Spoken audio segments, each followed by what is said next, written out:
Hello, and thank you very much for joining us on the Fighting to Talk podcast. Your host, Mr. Fighting Talk, aka Connor, joined as always by the fantastic co-host George down the bottom here and Prath, and then we have a special guest today, Mr. Suga C, joining us from the Suga C show. If you haven't heard of him, go and check him out. You can see his little name in the box there, so go and have a look on his social media, go and have a look on his YouTube page and everything. The kid does some great stuff. Most recently, he's just had a conversation with Chase Hooper, so definitely go and have a look at that.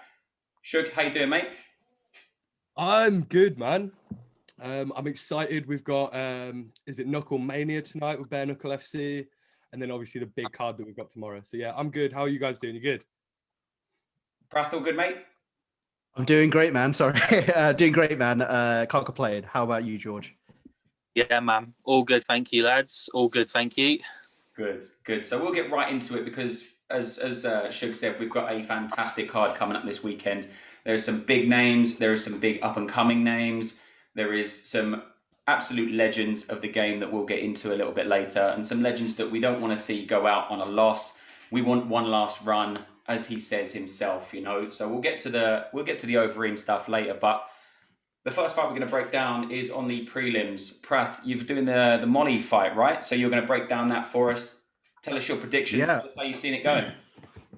Great fight between two people that unfortunately are coming off of losses, so not the best representations of themselves. But man, I really love Molly's spirit. Another British fighter. We always want to get behind the British fighters and see them succeed and do well. She has kind of predominantly a boxing style, but in the last couple of fights has really like kind of delved into her grappling, doing a lot of having a lot of decisions and grinding out the competitors. And so I feel like this would be quite a good fight. The lady she's fighting, Laura, I'm not even going to try saying her last name. It's very difficult for me anyway. He's coming off of a unanimous decision loss against Carol Rosa. And so they're both coming off losses. I see Molly being able to implement her game plan. And just generally, I want to see her win, man. She's one of us, and she really represents and kind of embodies the spirit of a British fighter. And I think I really expect really great things from her. So looking for her to win. I'm going to give her, let's say we will go by a second round submission, rear naked choke.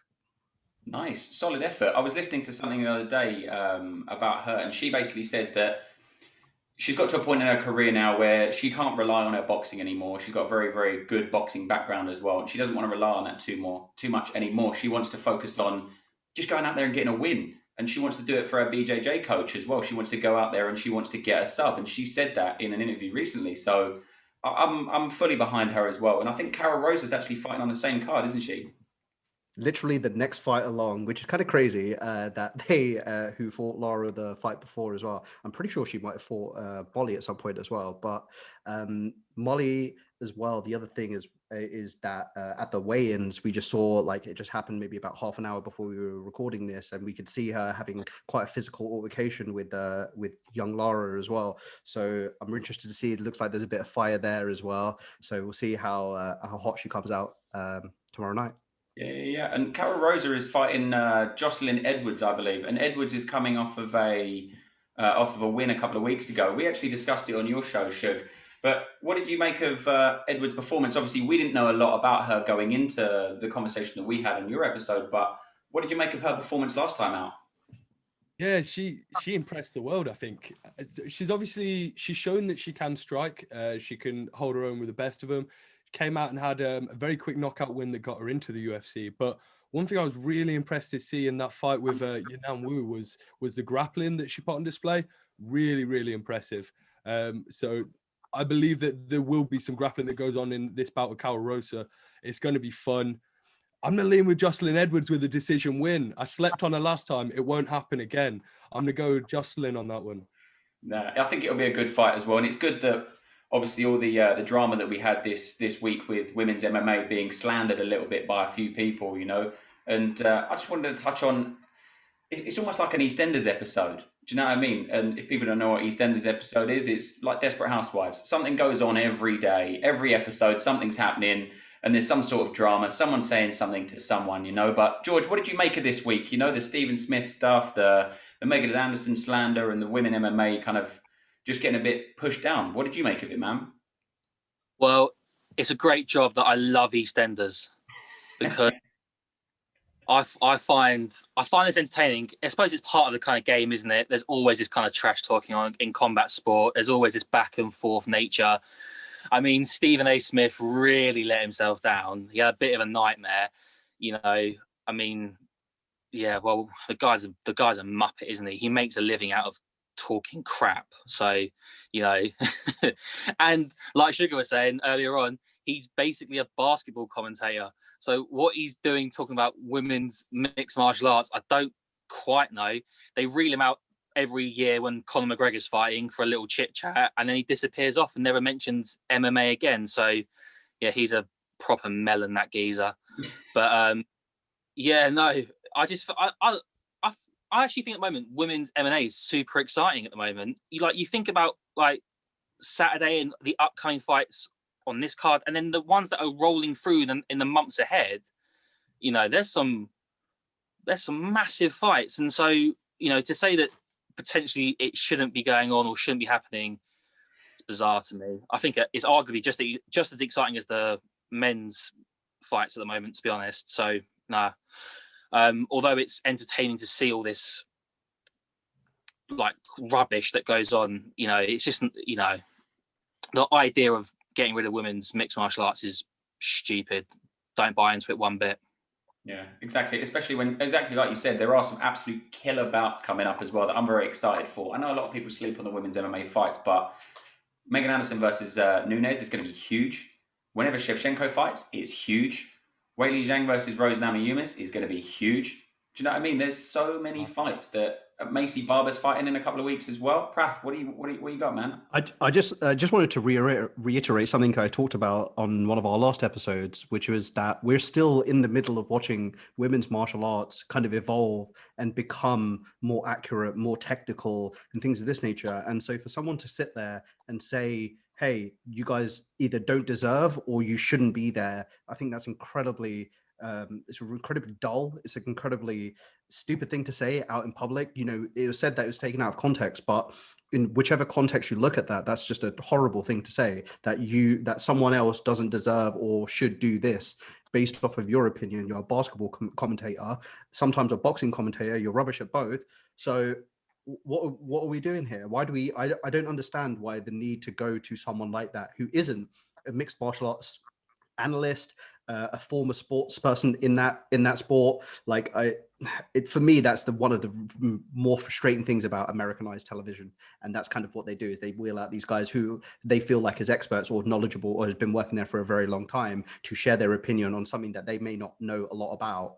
And you summed it up so nicely. Sorry, you know, look at the fights we've got coming up. We've got Weili versus Rose. We've got Joanna fighting soon. Like, you look at that. That's the peak of women's martial arts. They need to be buying into these people, looking at these people, learning from these people as well. That's the other thing, is that you're looking at a Joanna and a Weili and a Rose, and the other women should be looking at those guys and striving to be that technique wise and aggression wise and all of those other boxes. So to try and stop it before it's really gotten to somewhere where it's special, and it already is special, is just a bit tone deaf. I think it's very clickbaity as well. You know, you were saying like they bring out these people just to do certain things and say certain stuff, but it's very kind of, oh, look who said that, and then it kind of draws everyone's eyes to him. You know, it's a bit cheap for me, you know, and it almost turns it into a little bit of a kind of a game and a little bit more kind of like soap opera-y, and I'm not really into that. You know, we're all just here, we're fight fans. You know, I've always made this very, very clear that I'm not a fan of a specific fighter. I am a fan of people fighting. You know, I don't care if you're of any of the multitude of genders that there are. You could be any of them, as long as you're fighting someone of a similar weight, of a similar kind of stature, and a similar sort of experience level. I'm happy to see you fight. You know, it's a bit caveman mentality, you know, but I'm just happy to see people fight. And another person I'm looking forward to seeing fight is Dariush. Yeah, the spinning back fist from the heavens man himself. Shug, you're going to break down the fight and talk to us a little bit about it. Tell me, man. Yeah, this fight, without a doubt, it's probably the one that I'm excited for most on the card. If not, the flyweight bout that comes afterwards. There's some great fights on this card. Don't get me wrong. It is one of those that's stacked all the way through. But this main card is unreal from top to bottom. We start off with Carlos Diego Ferreira versus Beneil Dariush, who these two guys are they're slept on in the lightweight division. These really are the dark horse of the lightweight pardon me, try that one again, lightweight division. They're guys that Diego coming off of a great win against Anthony Pettis, where he subbed him there, and Beneil Dariush with that 2020 from hell, where the knockout over Drakkar Klose, where he's about to get knocked out himself, comes back, beautiful, and then obviously the spinning backfish from hell, as you like to call it, with it's just, he had a great year, didn't he? Now we've got two grapplers here, right? When you have two grapplers in MMA, what often tends to happen is they throw hands. We may not see this go to the ground at all, and that's what I'm hoping for. I'm hoping that we're just going to see a slobber knocker, two guys that have great grappling ability that just want to throw it down on the feet. I'm going to be leaning with Benny here. He already does have a win as well. These guys have fought before. This is a rematch. I'll be going with Beneil Dariush with the knockout win in the second round, and I think he's going to do it in style again, because it's Benny, and he's here to stay. He's showing you what he's about. Stop sleeping on Beneil Dariush. They're my words of wisdom. No, absolutely, absolutely. And I think he actually won an award for the comeback of, did he win comeback fighter or something? Yeah, he looked so emotional when he received it as well. Like, the story he told was so beautiful. And the other thing as well, I just realized clicking on his wiki, is he's won his last 5 fights in a row. Yeah. Like, let's stop sleeping on Beneil Dariush, man. I agree, Sugar. He is one of the more slept on people, alongside Drew Dober as well, who is, I think, another person that slept on in that division. But Benny has a win over. Again, like Drew Dober, a guy that Beneil Dariush has a win over. I think the reason a lot of people can sleep on him a little bit is his last loss came to Alexander Hernandez, got knocked out quick, but it can happen to anyone. This is MMA, all right? These two guys, if you take that loss out, with Beneil Dariush, he lost to Edson Barboza in, again, another highlight reel knockout that Edson Barboza loves to give. Michael Chiesa, who was never really a lightweight.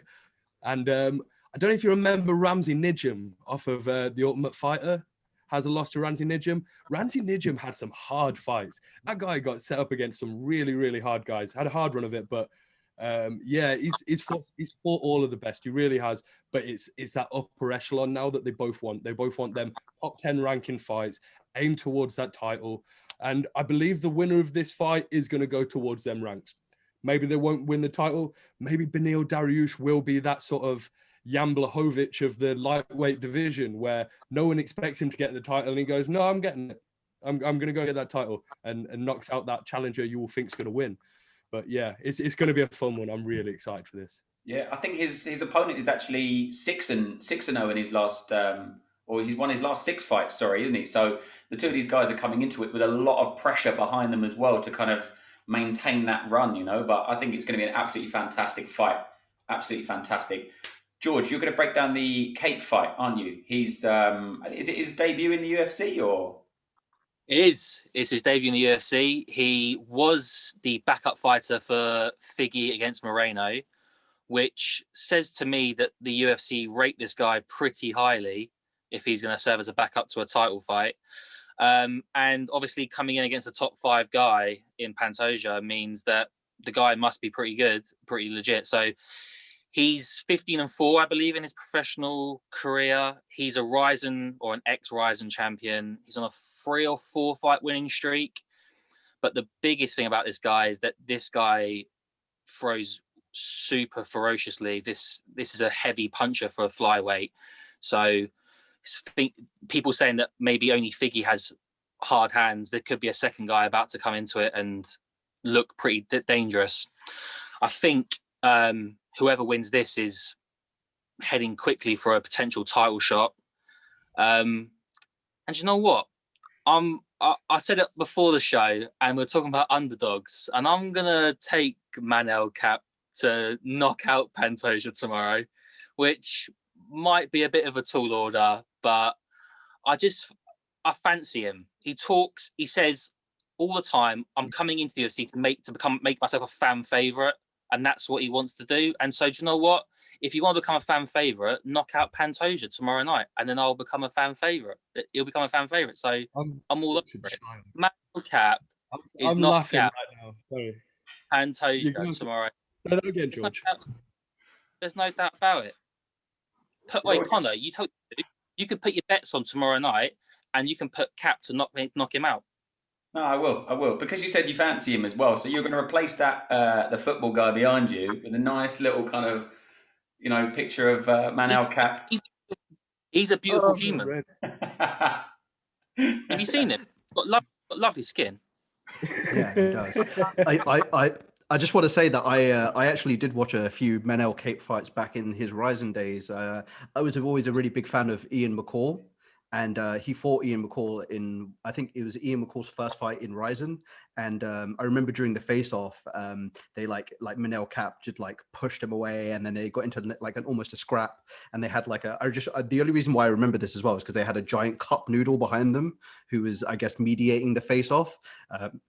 As Japan do, but I always thought he was really arrogant and hated him because of that. So I always wanted to see him lose, but we shall see how he does. Yeah, we'll see. But before we get to that, there's, obviously that's on the early prelims, and then we've got Molly McCann on the prelims as well. And then moving up towards the card, we're going to talk a little bit about the co-main and the main event, which are, for any fight fan, they are great fights. We've got Corey Sandhagen versus Frankie Edgar. Edgar is obviously a legend of the game. And then we have Alistair Overeem versus Volkov. Some real fantastic fights for a co-main and main. And for the UK as well, it's not too bad. We don't have to stay up too late for this one. I think it's going to be around a 4:00 finish, which is not too bad. George will still be asleep because he needs to be in bed early. But, I think it will be a good night. I am an old man. You're an old man. He's either 21 or 65. You guys figure it out. Let us know in the comments. That's it. That's it. Prath, tell me, Corey Sandhagen versus Frankie Edgar. Who you got? You going with the old school, or you going with the new school? Obviously, Corey Sandhagen's coming off a fantastic win over against Marlon Moraes. If my memory serves me right, he had a fantastic round kick, knocked him out. But do you think he's going to continue that forward motion?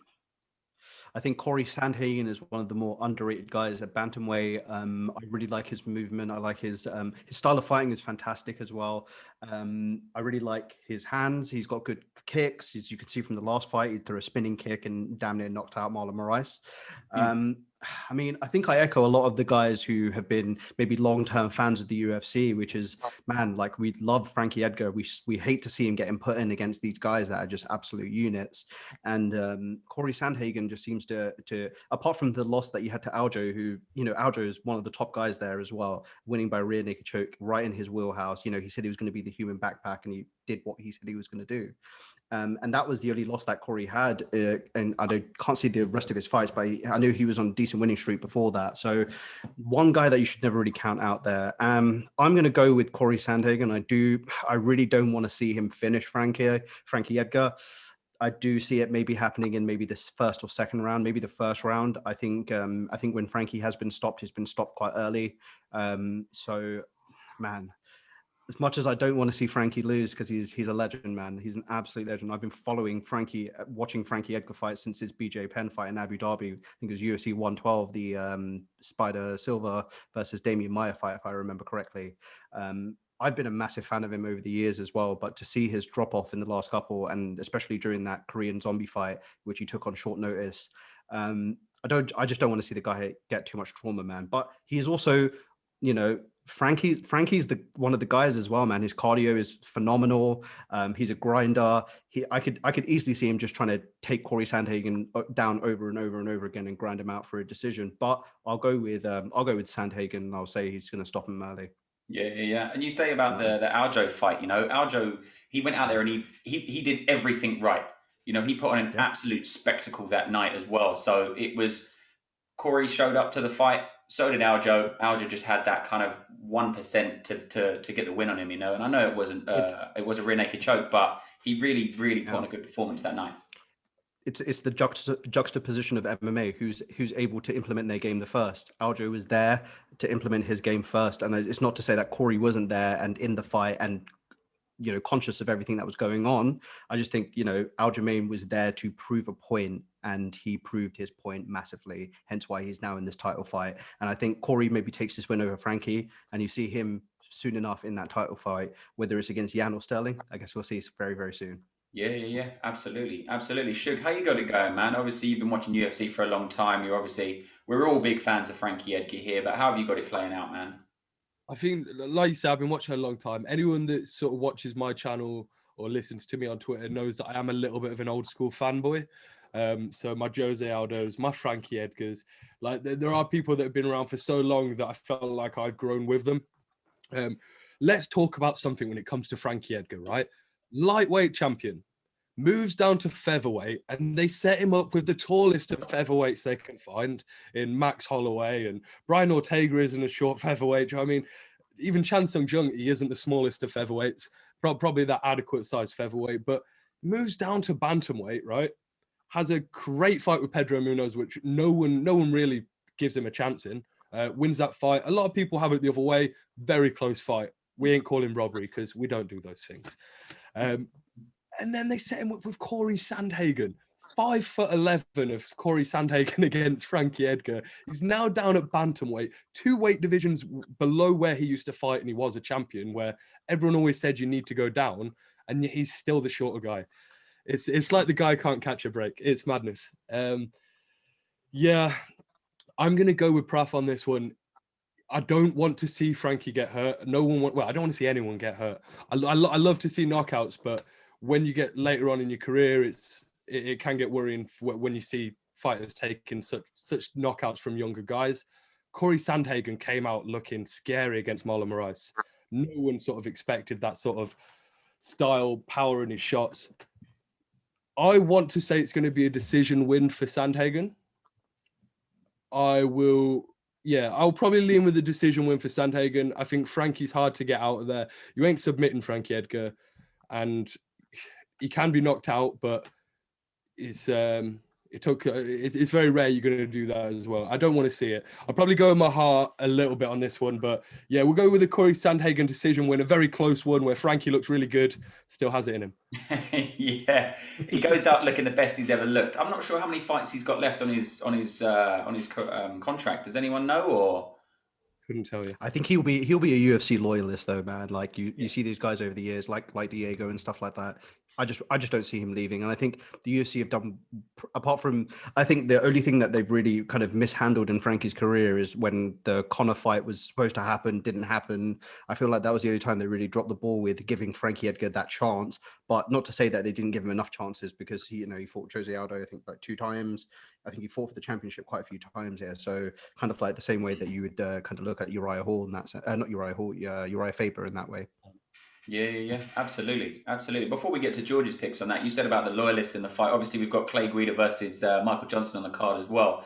And these two guys have been throwing hands for years. They've got a very big amount of losses as well between them. Clay Guida's got his mad hair that he kind of does this crazy head movement. He gets stuck everywhere. If you just slick it back, stick it into a ponytail, make sure it doesn't come out.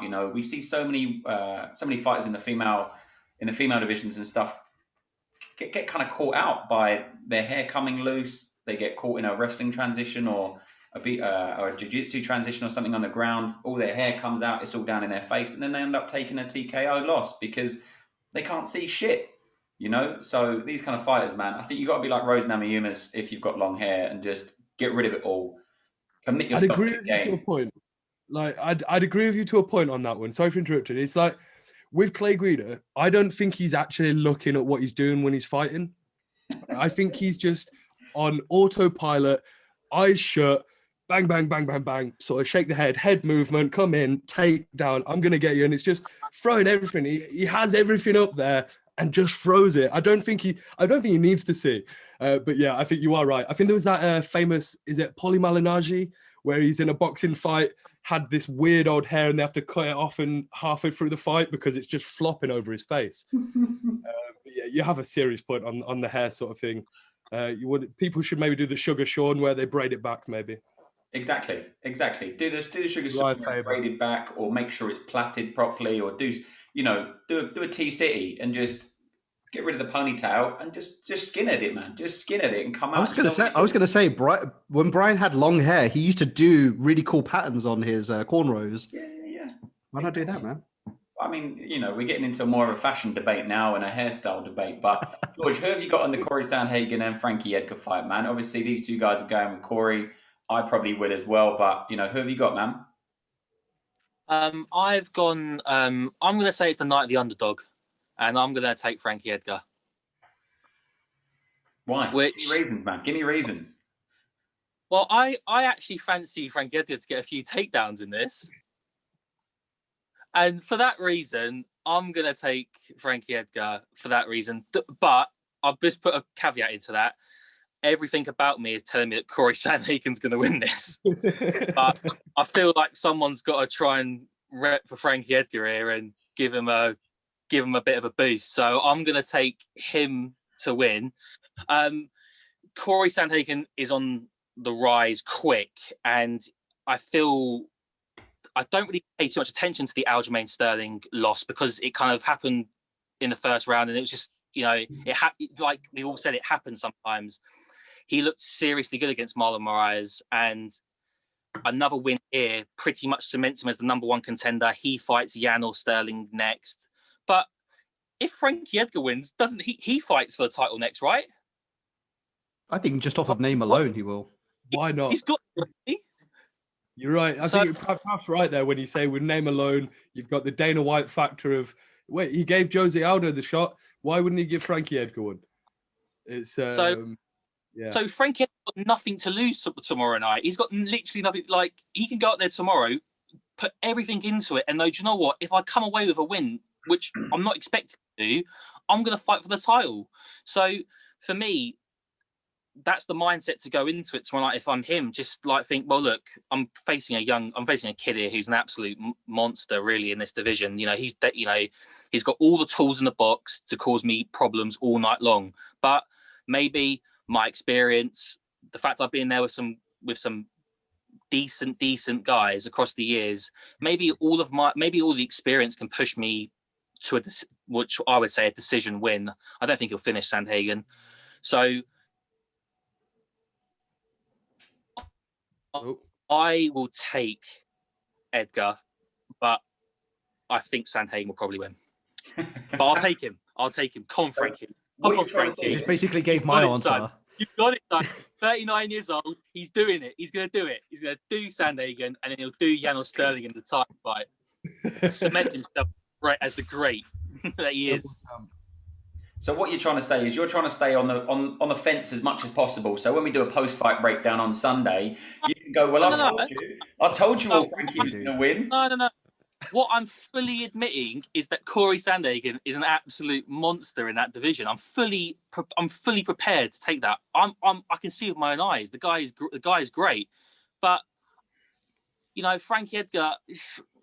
There's something about Frankie Edgar for me. I don't know what it is about him. I warm to him. I quite like the bloke.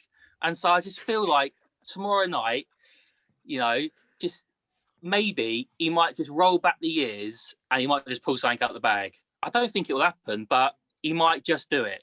Yeah, that's it. And talking about rolling back the years, obviously the main event that we're going to fly straight into is exactly as you said about Frankie, George, is Overeem. Right, we've got the one last run of Overeem. Okay, if he loses this fight, he's probably going to be calling for retirement because I think he is 40 or 41. I think he's one of the oldest people in the UFC at the moment.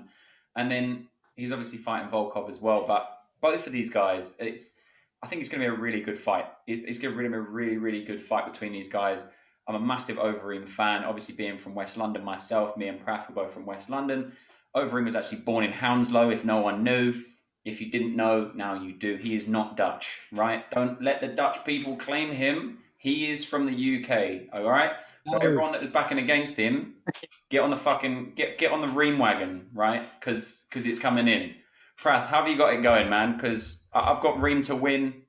I think I put on Twitter the other day, I've got a third round TKO. He's been absolutely smashing the ground and pound. He's been really, really smart with his energy expenditures as well over his past few fights. He's been very... Mentally, you know, he's going into the fight with a very structured game plan. He's been running a little bit as well around the octagon, but John Jones runs around the octagon to get away from being hit in the face. So Overeem can do it as well. What a good idea. Prath, how have you got it going? Sorry. No, no, you're good. This is a tough fight. Both guys are still very much in there when you talk about the kind of top guys, the top echelon of the heavyweight division, if you will. And I think for the commonly when we're looking at someone like Alexander Volkov, Stefan Struve, we always say we got to let them use their reach and things like that. I think Alistair Overeem is kind of the perfect match in that sense that, because of his kickboxing experience, he's going to be one of those guys that's able to really adjust and work the distance quite well to his advantage a little bit more. So I feel like even though Alexander Volkov is going to be, I wouldn't say like much taller than him, he's going to be taller and have a better range of the octagon if he, moves a lot around the two black lines of the outlines of the octagon. If he's able to kind of keep in that distance, I think Volkov has got a really good chance to piece him up to a decision, like really, really piece him up to a decision. I think Alistair will look to get in the inside there, maybe grapple him a little bit more. I know he's fighting out of the Denver guys now, and I know the Denver, Colorado teams generally focus a little bit more on that kind of grappling side of things. Not maybe necessarily him taking him down and submitting him, but just kind of being aware of where he is in the octagon and taking advantage of those situations. I'm going to go with the hometown hero, Alistair Overeem from Hounslow down the road from me and Connor. Hell yeah. And I'm gonna back you up there and say third round TKO. I think that's very possible. I think Alexander Volkov, you look at one of the other times I can really remember him getting finished is via Derek Lewis. Obviously had an incredible fight and kind of slipped there at the end and allowed Derek to get that hit off on him. And also I think he was very tired at that point as well. Let's see what his cardio looks like over 5 rounds. I can't remember seeing a Volkov 5-round fight, if I can remember. I'm sure there's one that happened very recently, but not that I can kind of get to the top of my mind. I know Alistair Overeem has had a couple of decision victories here, so if it goes into that realm, I have a good feeling that he's going to be able to really be smart about it, tactical about it. We talked about his age as well. He used to fight, in Pride Fighting and Strike Force and all of these other leagues, promotions. Yeah, exactly. And so I think his experience is really, really well, very, very well rounded. I think Alexander Volkov as well has had a lot of experience. So it's going to be a fire fight, man. I'm really, really, really, really looking forward to this one, more so than anything else on the card. I think there are some really great fights on the card and names that you can really reach out and grab and be like, oh, Benny Dariush is incredible, or Manel Cape is about to have an incredible debut. But I think that fight, both names right at the top of that bill, perfect. 5 rounds. Let's go. Absolutely, man. Absolutely. And obviously, you kind of went with me on the third round, but I think if the Reem can get him down, he has got one of the nastiest ground and pounds in the business. He is not a small bloke, And I think it was the Rosenstruck fight that he was winning up until the point where he got knocked out and cut his lip, right? And Rosenstruck is not a small guy, and he wasn't throwing pebbles. Say again? Small little cut. I don't think he got knocked out there as well. That's the other thing I wanted to raise with you boys. He didn't get knocked out, no. But I think you've got to understand where the referee's in at that point. If the referee genuinely saw his lip cut open to that level, he's right to stop that fight and not let him take another shot, because one more shot could mean that he doesn't have a lip anymore. So there's a difference between being able to surgically put that back together, and now Overeem's still a beautiful man, a lot of scars on his face, but to maybe having to have a serious injury there. So I know it's a very weird stoppage, but I don't know. I think it was probably right if the referee. There was about 10 seconds left of the fight. There was literally 10 seconds. 5 maybe. It was very close to the end. Very, very close. I'd say maybe even 5 seconds. Yeah, like 5 seconds left. The other thing as well that I wanted to bring up is you were talking about him taking him down and having great ground and pound. Overeem back in the day, in his Pride days, was really known for his guillotine as well. And you could see him try and get that off on Stipe Miocic when they had their fight and unsuccessful. But that's Stipe another thing to be sneaky. Yeah, Stipe tapped. I want to see. I would love to see him kind of, imagine if he was to pull that out. I think that would be fantastic. And that's another thing that, TKO would be a great victory, but I think, really solidifying himself with a submission would be awesome as well. Yeah, absolutely, man. And Stipe did tap. 100% he tapped. We all saw it. Shug, have you got it going, man? Have you got this fight playing out? Are you going with a hometown hero now that you know he's from the UK, or are you sticking with Volkov? You know what? Anytime anyone tries to tell me that Alistair Overeem is Dutch, I'm going to tell him he's English. What are you on about? You're lying to me. He is the hometown hero from now on. And I always back our boys. I'm going to be back in Meatball Molly tomorrow night, sorry. So I'll be back in Alistair Overeem as well. I think you both sort of hit the nail on the head there when you said Alistair Overeem is known for his striking. He is an elite striker, has been for a long time. But in recent times, he's shown the levels in his grappling. He knows, and it's about fight IQ, right? It's not that he doesn't want to have a fight and have a brawl with them. It's that he realizes maybe I might be being outstruck here. I'm going to go for a takedown and secure this round. And I feel like that really will be the edge for Overeem in this fight. You say Drago is the slightly taller fighter. He has had a 5-round fight from my knowledge. It was the one against Curtis Blades where he got sort of wrestled for 5 rounds. And yeah, he can be taken down, but in that fight, he did show as well against Curtis Blades. Curtis Blades only got half of his takedowns off. I think he attempted, I think it was saying mad, like 30 takedowns in the 5-round fight, and I think he got 14 of them, something like that. So, Alistair Overeem, Drago does have good takedown defense. He's a very tall, long guy, so he's very good at using them legs to sort of balance himself as he's getting taken down. It's going to be a really fun fight. It's not often I like to see heavyweights main eventing cards because it's very rare that they'll go the distance. And if they do, the last couple of rounds can be a little bit lackluster. But I think these are 2 heavyweights that do have it in them to give us a really great show, even if it went 5 rounds. Overeem, he's been training for 40 years. The man's 40 years old, but he's been training for 40 years. That man came out of his mother as a massive 6 foot whatever Dutch man. Sorry, English. He's an Englishman. And yeah, he's English apparently. So yeah, he's Alistair Overeem. He's done it all. He looked all right against his last fight against Augusto Sakai, a guy that you really aren't going to knock out. You really aren't. That man could take a shot.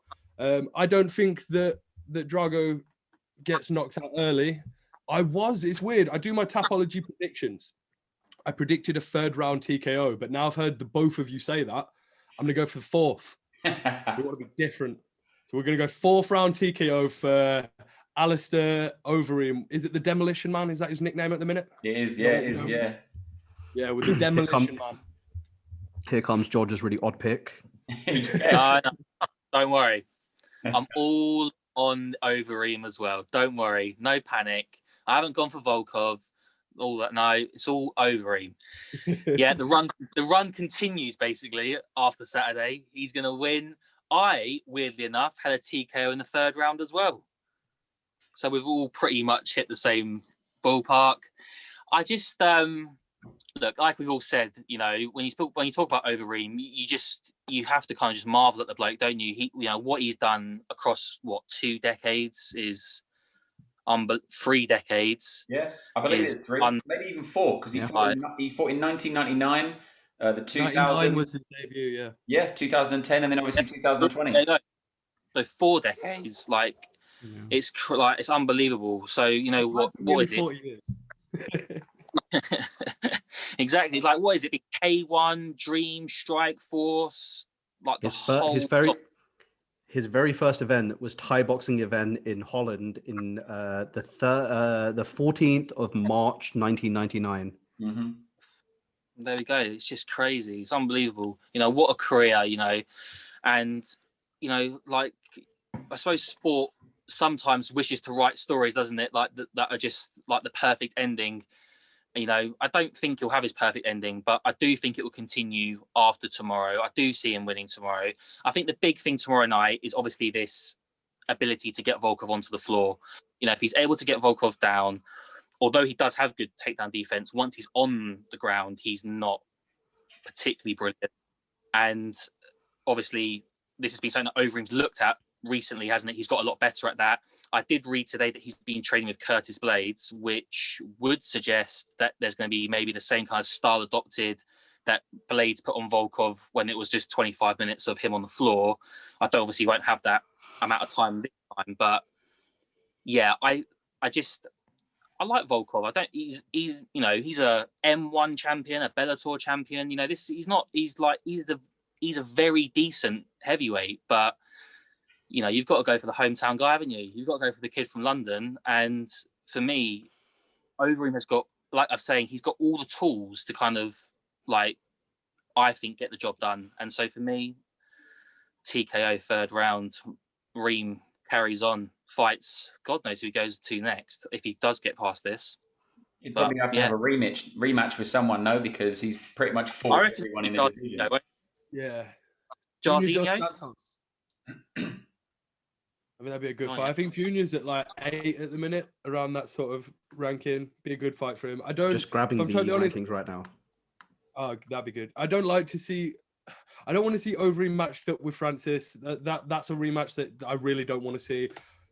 The Stipe one maybe, but obviously Francis needs that rematch at first. Yeah, there's loads of fights for Overeem. We're all gonna watch him fight no matter what. And he always likes to prove us wrong as well. That's a good thing. I love, like, it's same with Frankie Edgar. If we touch back on that fight before, Frankie Edgar is a shorter wrestler fighting a taller sort of striker in Corey Sandhagen.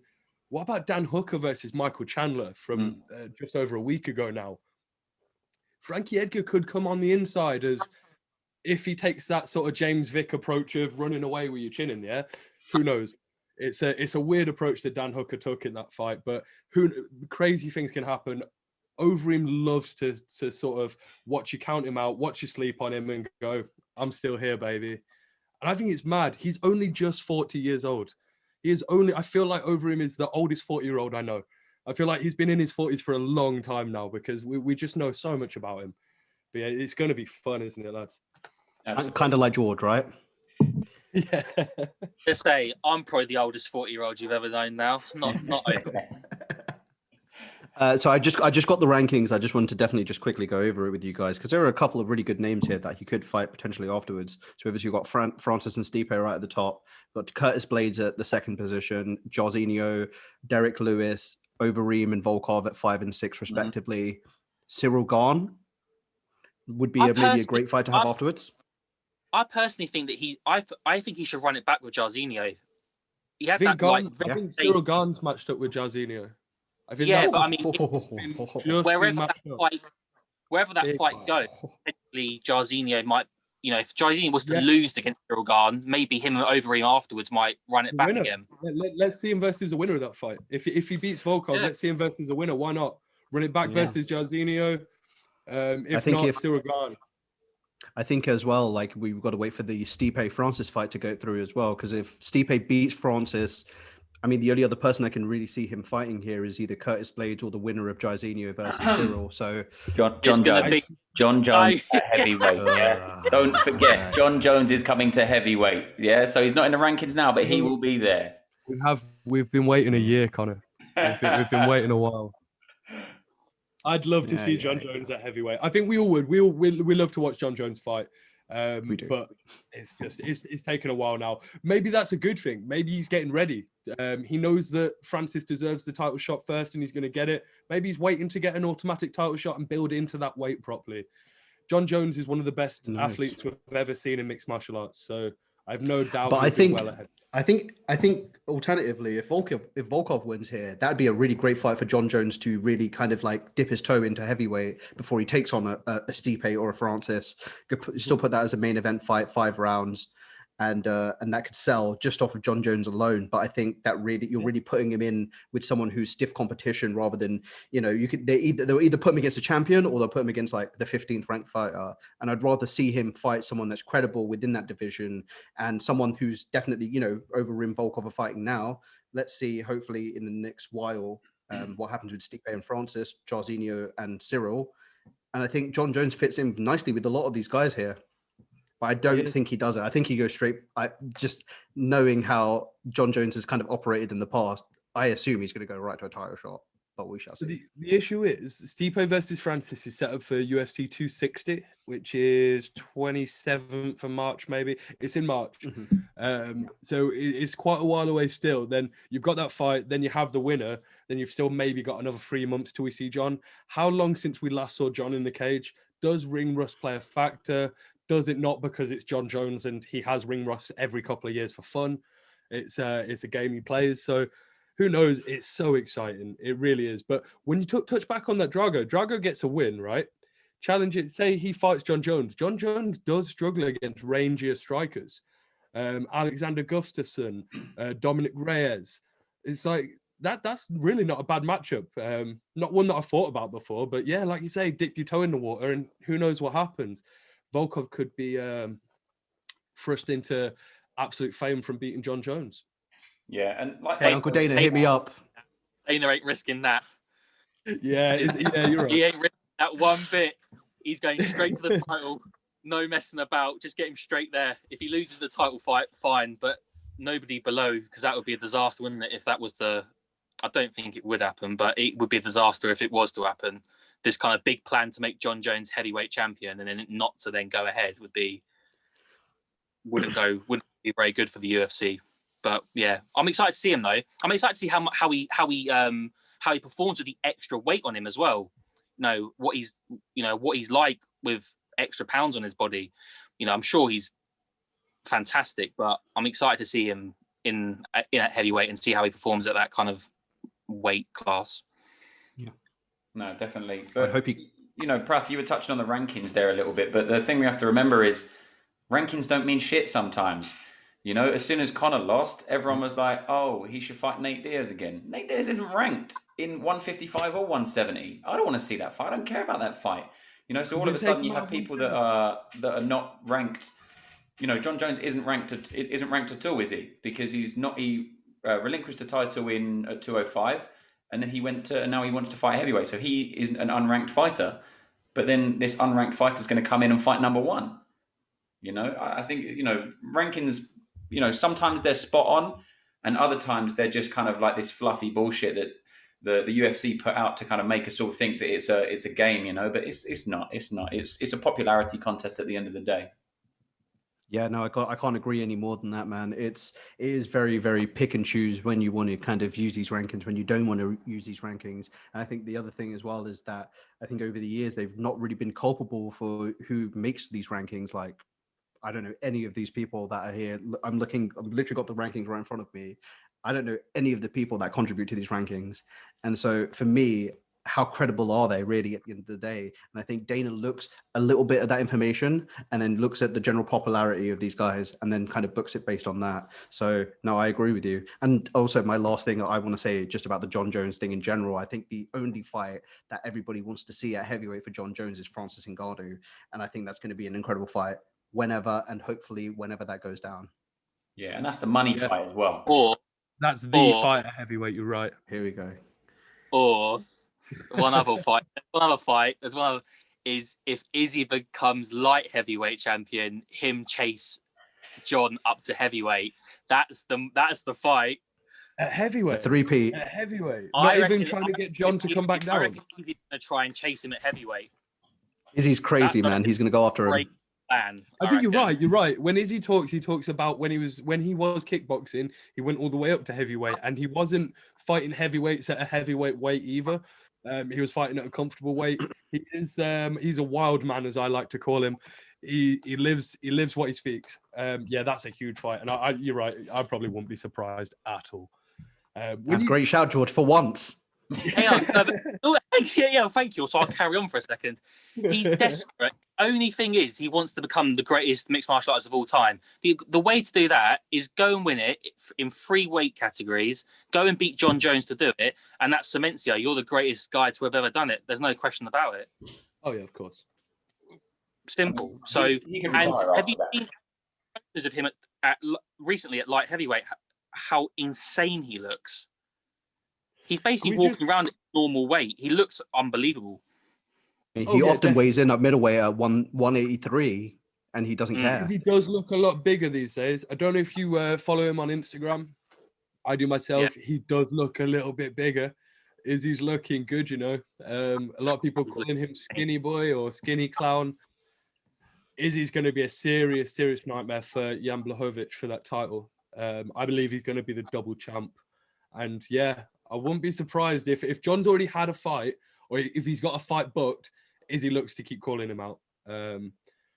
But yeah, he doesn't really need to, in my opinion. I think Izzy's forming such a legacy of his own. We talk about Khabib's unbeaten record. Izzy's going to catch up to it before we even realize, whilst fighting the best of the best. and it's really cool to see. Within 2 years, he got a middleweight title shot and won that belt. That was incredible. Israel Adesanya is a true gem in the sport. Very much like John Jones was when he first came into the sport. That young John Jones that we saw that was just beating everyone. So, Just like Conor McGregor was in 2015, and the way that Chimaev is this year, this last year, just gone. He's megastar, yeah. And even similar to sort of Kevin Holland as well, who's kind of had a massive run and made loads of noise in a very quick succession. You know, I've been excited about this ever since they started putting cards out for this year, and there is just so much going on. You know, this is going to be the biggest year of the UFC, I think, 100% in its history. This is going to be the biggest with the pay-per-views. It's going to be the biggest kind of year for the matchups that they're going to put on, the amount of fights that they're going to put on, and all over the world as well. This is just an absolutely huge year, you know. And we talk about the lightweight title changing hands numerous times, the middleweight title changing hands, light heavyweight, heavyweight. It's just going to be a crazy year of everyone mixing around, you know. But we kind of digressed a little bit, you know. We went on a proper tangent there, but some absolutely great chat with you boys, you know. Myself, George, and Prath will be doing the post-fight show, so we can laugh at George and his terrible picks as usual. But Suga C, thank you so much for joining us on the show, man. I really appreciate you coming on. And obviously, if anyone does watch this show and doesn't know about Suga C, go and check him out. He can, you know, we'll put all of his links in the description anyway. Prath is in a little laughing fit as well. So, Suga, anything you want to say? George. No, it's been fantastic having you. Like, I'm just happy that Prath's actually in his own laughing fit at George at the minute as well, because there was a moment halfway through the pod where I did not think I'd be able to contain myself. I'm sat there and I think I'll stand firm. I really fancy Frankie. I fancy Manel Cap. That's the one. I'll hold firm to it. Next week, there'll be a beautiful photo behind there, will be, of him having his hand raised because he's just beaten Pantoja. I'm backing you. I actually don't really put early bets on often, but I saw Manel Cap as the underdog, and I put a 20 quid bet on him to win this weekend. So I've got him to win as well. There we go, boys. There we go. I proper fancy Manel Cap. All about Manel and how great he is. That's it. But yeah, no, it's been a pleasure, lad. Thank you very much for having me. Just give me a shout anytime. I'm always happy to come on. Always welcome, man. Prath, thank you as always for the knowledge down there. You know, you've got Wiki in front of you and stuff. It's always good to have you on it. George, as always, man, thank you very much for your fantastic picks, and you know, just tell them about your man crush Fridays. You know. Oh, I'll be back next week with a new man crush. But no, thank you very much, everyone, for watching the show, listening to the show, etc., etc. Find us on Sunday when we're doing the post-fight, and we've also got some fantastic guests as well, some pro MMA fighters that are going to be coming on the show that we're going to be talking to as well. We had Aaron Khalid from Cage Warriors the other day. We've got Norbert Yevgeny coming on tomorrow. I'll work out when I'm releasing the show for that. We've got Ben Ellis. We've got Lewis Long, and then hopefully Mason Jones as well. So some absolutely fantastic fighters coming up. So stay tuned for that, and stay tuned for the channel. Like, subscribe, and do all the usual stuff. And we'll see you next time. Thank you.